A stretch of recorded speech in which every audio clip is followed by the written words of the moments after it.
Rewind, brought to you by our friends at AMC Theatres.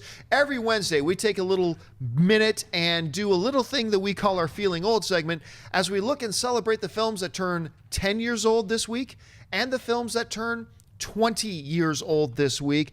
And starting off with the 10-year anniversaries, turning 10 years old this week, we've got Glory Road, we've got Last Holiday, and we've got Tristan and Isolde.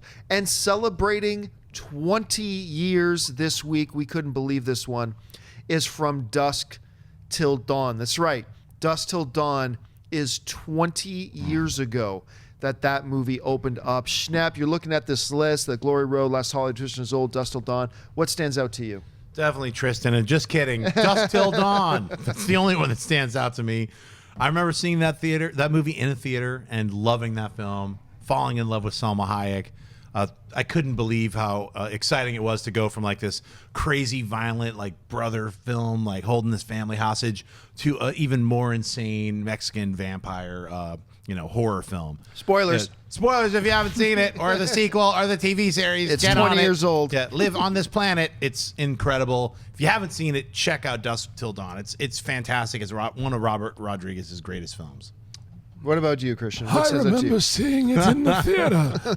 Man, I can't believe it's 20 years old. Yeah, it's a lot of fun. It's crazy. It's like the first half feels like a Tarantino movie, and then the second half is like Rodriguez. It's like a big, crazy bloodbath. That's a lot of fun. So that one definitely is the one that stands out the most. As far as the 10 years go, I'd have to give it to Glory Road because it's the only performance I can remember Josh Lucas being good in.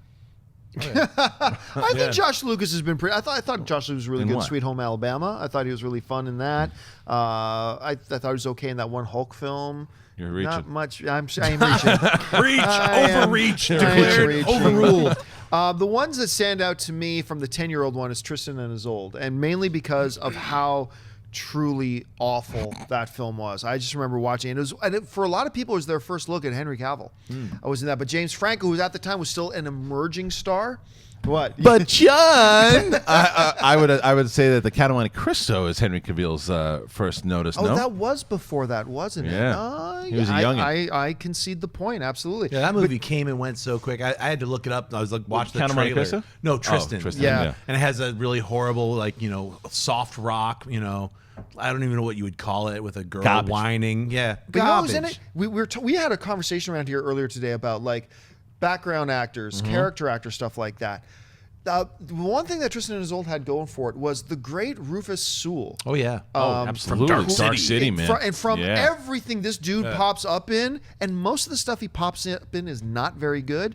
But even when it's a not very good movie, he's just one of these guys who, like, when he's on screen, you're captivated by Knight's Tale. Knight's Tale is a really good example of that, actually.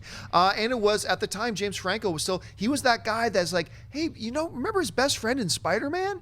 He's becoming a movie star. And that was when he was kind of, but that was bad. And obviously Dusk Till Dawn is the one that really pops up there the most. So, all right, folks, those are the films.